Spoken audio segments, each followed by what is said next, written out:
Hello everyone, welcome back to a new video and welcome back to a video that I have been wanting to do for forever now, and I am finally sitting down to do it, and that is an outline with me video, but a step-to-step plan, action plan of how I outline my books and how I outline my debut novel, Gods of Rot and Ruin, that is being published fall next year. And that was my first time full-on outlining a book, and since then I have been gaining all of these tips and tricks to build my own kind of outlining setup of how I outline my books. So in this video I'm going to go through step by step from the idea process, like first getting the plot bunny or an idea for a character or whatever, and then to writing the book. So a step-to-step plan, and I hope that you're excited to watch this video, and let's just get right into it. So the first step is of course the idea step. So when I get book ideas, I usually get a kind of a theme of a story, and that theme is often connected to a certain character. Not the whole story arc, not the whole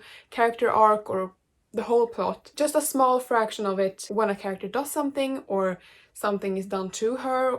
I often write as female main character, so that's why I'm saying her. For example, with Gods of Rot and Ruin, the first plot book idea that came to me was when I saw this big tree in deep winter and it was covered in snow, and I just thought about Yggdrasil, the tree in Norse mythology, and how that connects all the world, and that became the baseline for my magic system. And then I had this other book idea of a theme and a character, and that character was going through this very toxic relationship, and through the story arc she was going to go through this horrible experience with this person that didn't treat her well, and throughout the story she would gain confidence and love herself, and that kind of a story arc. So I had a theme and I had a type of character that I saw would be the protagonist in this kind of book. And that is usually how my ideas come to me. They come in plot bunnies. So for example, I got a plot bunny of a book that it was supposed to be like cottagecore, kind of historical, but also very whimsical. So it was set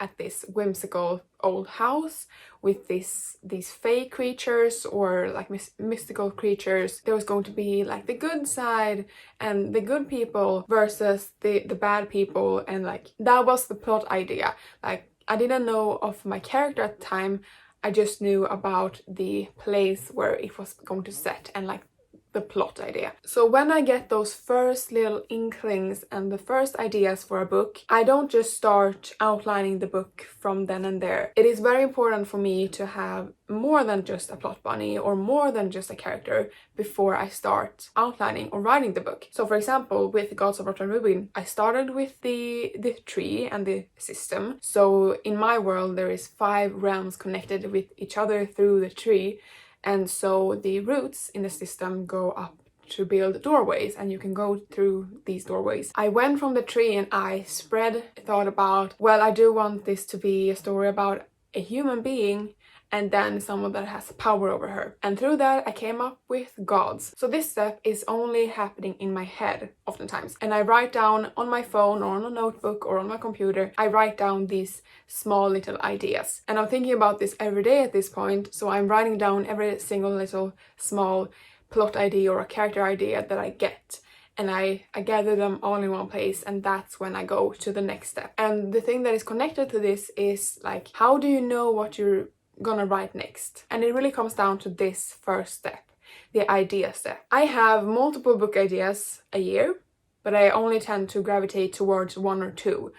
And that is because when I get book ideas, I don't look at them, but if I tend to continuously think about the book idea and maybe get more ideas to fill into that book, then I know that it's a book worth writing right now. I still save all the other book ideas because I may use them in another project, or I'm going to write that book sometime in the future. But this is my process of knowing, 1, if this is worth telling, is this actually a full-length novel or is this a novella, and what book I want to write, and then it's the first step in my outlining process if I decide to write that book. So the next step is to brainstorm everything, because at this point I have notes everywhere, on my phone, on my iPad, on my computer, like I said, on a notebook, or sticky notes just lying about. I need to gather all of those ideas, and that's when I brainstorm. I write down everything that has to do with the main plot, B plot, C plot, like all the subplots in my story, all the characters, both main characters and side characters. And this is a new part of my process because I did this recently with book 2 in Gods of Rot and Ruin.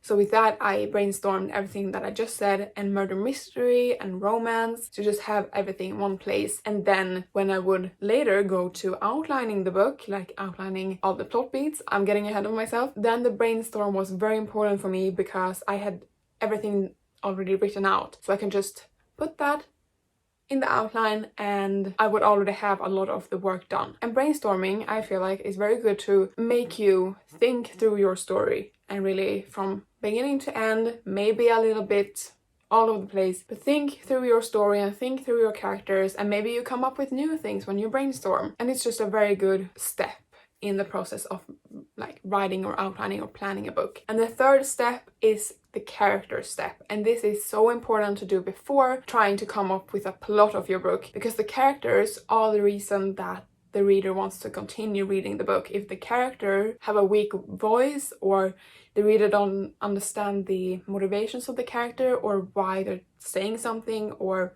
their backstory, like if they don't understand the characters, or if you as the author don't understand the characters, you can't like keep the reader reading and keep the reader interested in your work. Because a plot point and a plot can be interesting in of itself, but if you don't have a character that drives the story forward, then there's no soul in the project. And this is my opinion. You may have other opinions, but I feel like when a book is really good, when I read a book that I think is like 5 stars, it often has to do with the characters and how the story was told through their eyes. Instead of things happening to them, they were driving the story forward. And with characters, I'm not only talking about main characters, I'm also talking about side characters, because they are as important, maybe not as important, but they are very much important in a story. If you want to write, like for example, a YA fantasy or a adult fantasy like I write, you also have to have side characters, and you also have to have subplots that come with those side characters. Because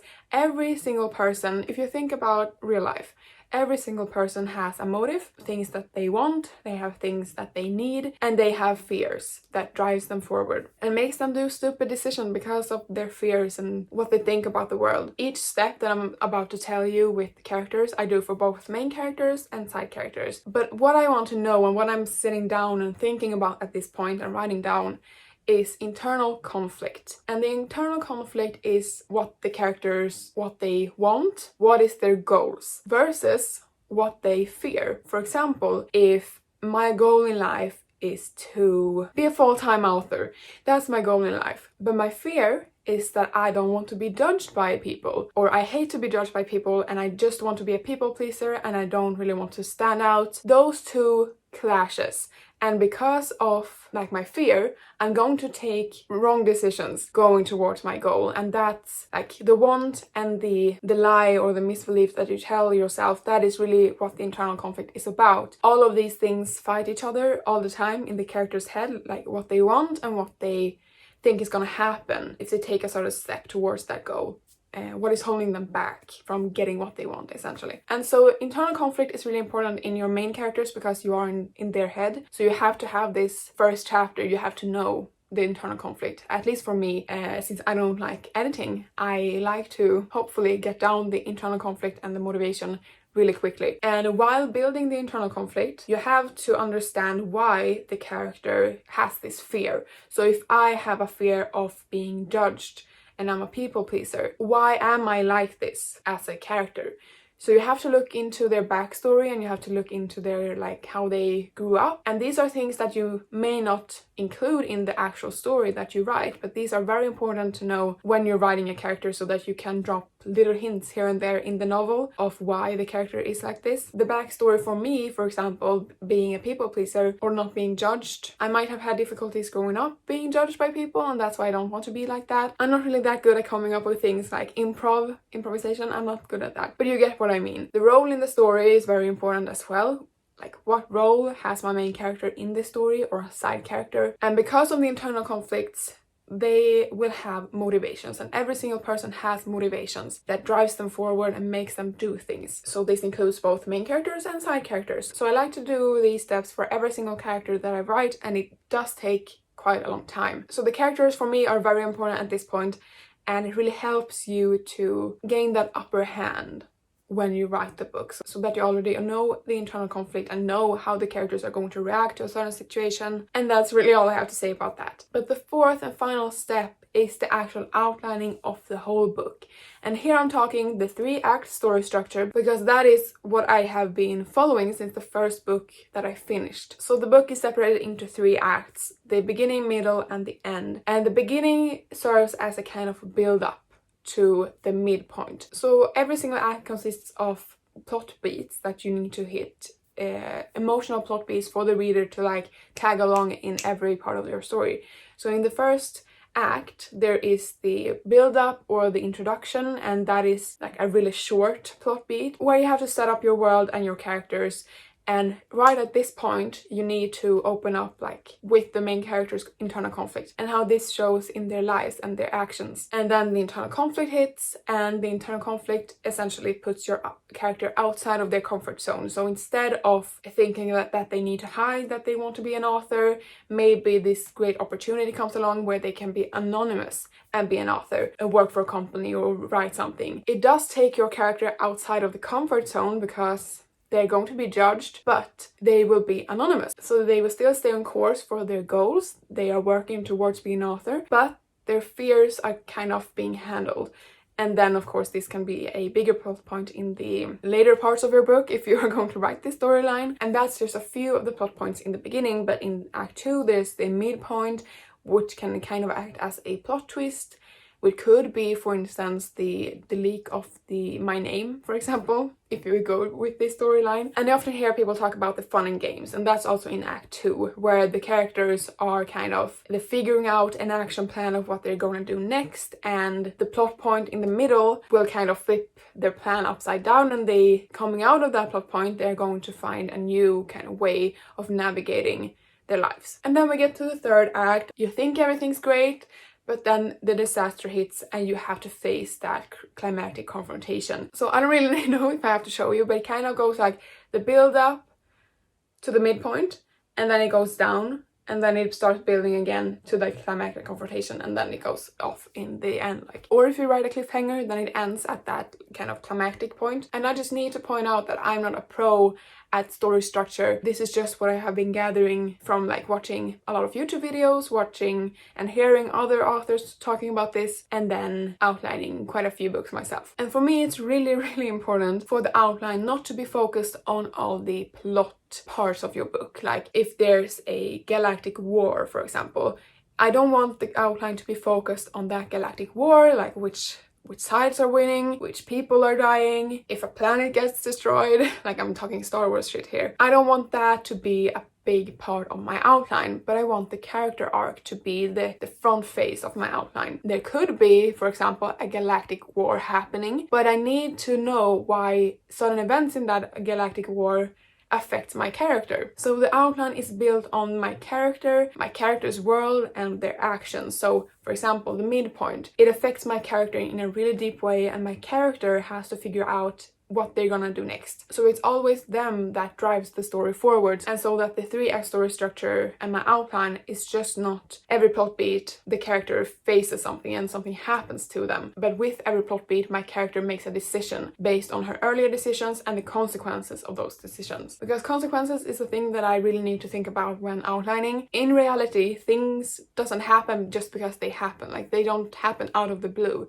It happens because someone makes a decision, and that decision has a consequence. And it kind of becomes like a domino effect while outlining. Consequence after consequence after consequence. And because of the consequences, the character has to make another decision, and so on. From characters and the actual 3-act story structure, I use Abbie Emmons' character sheets.